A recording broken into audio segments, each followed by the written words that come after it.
Hello dear friends, with you again is Grandmaster Segi Shipov. Today my suffering is about the choice of a game where unusually long and torturous. I decided to pick the more important game from a sports aspect, the meeting of two leaders of the tournament.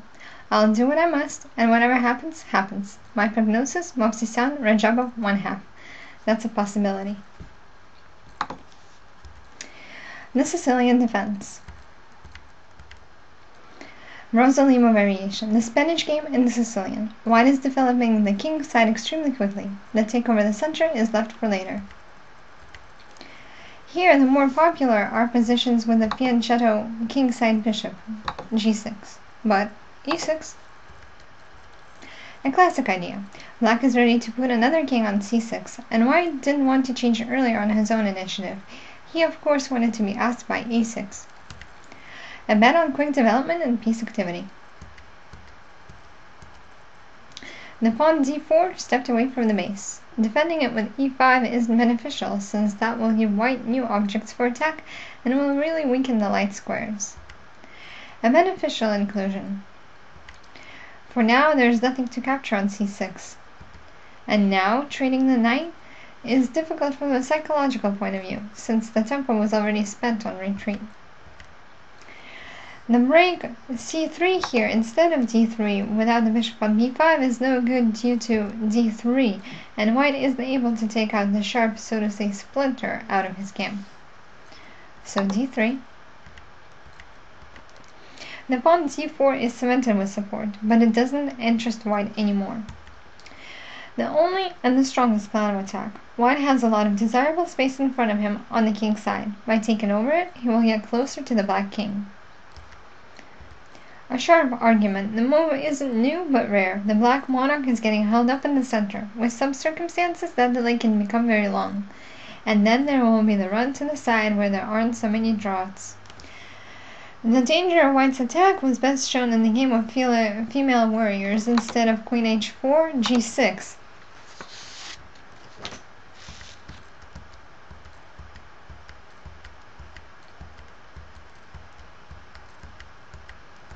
And here, if black doesn't play rook g8 but instead plays f takes g6, the end is very quick. So, rook g8.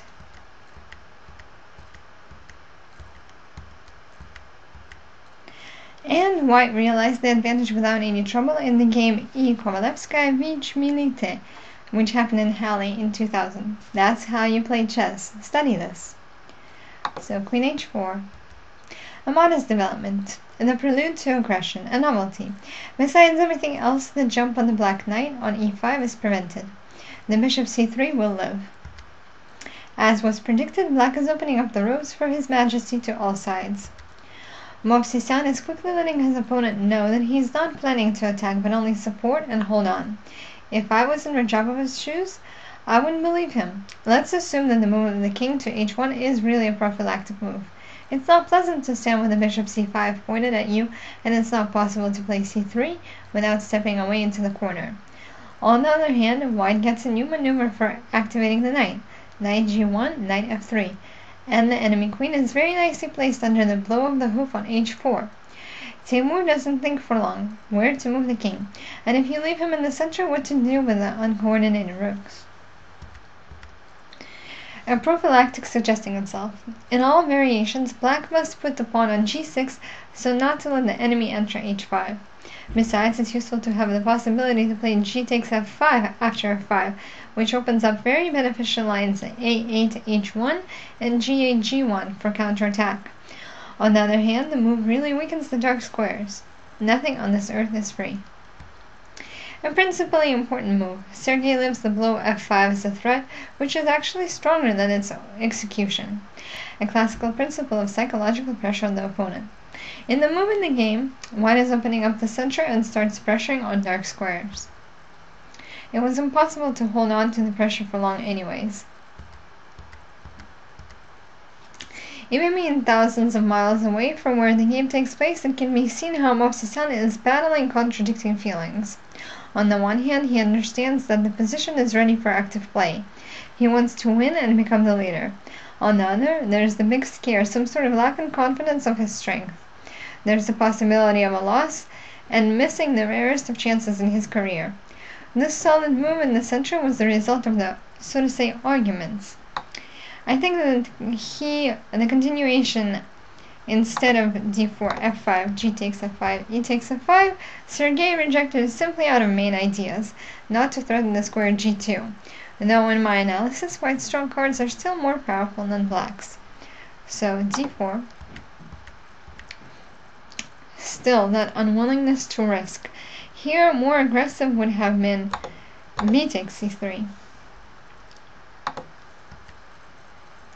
An offer to enter in the worst of endings. Of course, white is against it. He hasn't even said how do you do to the black king yet. Radjabov unmercifully keeps up with his strategy of trades. I want to turn your attention to the fact that his king is still keeping the possibility to castle to either side. I think instead Movsesian should disturb the enemy with a shot f5, otherwise it might be too late. I think that this isn't the right way for attack.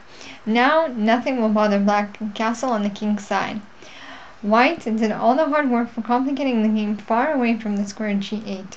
Still stronger here would have been f5. Exactly. And the long movements of the black king ended. He is alright. But is white alright? That's not a fact. His center is crumbling.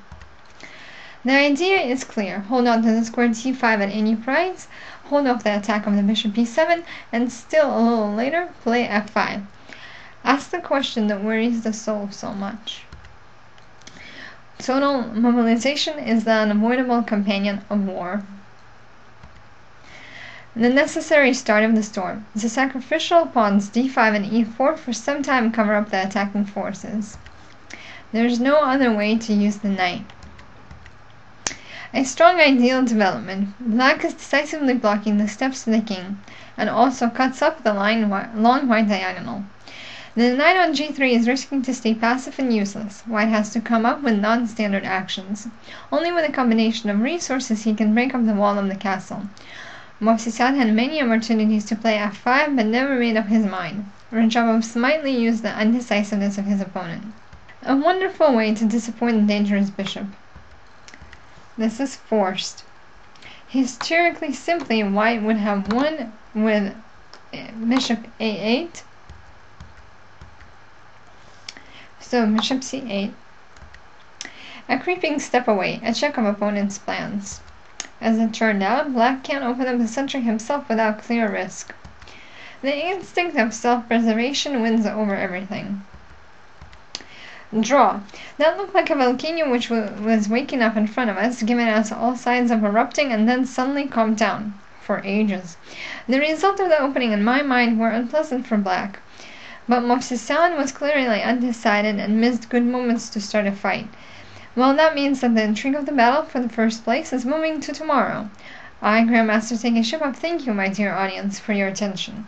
See you tomorrow when we decide all the issues. Thank you very much, and have a good day.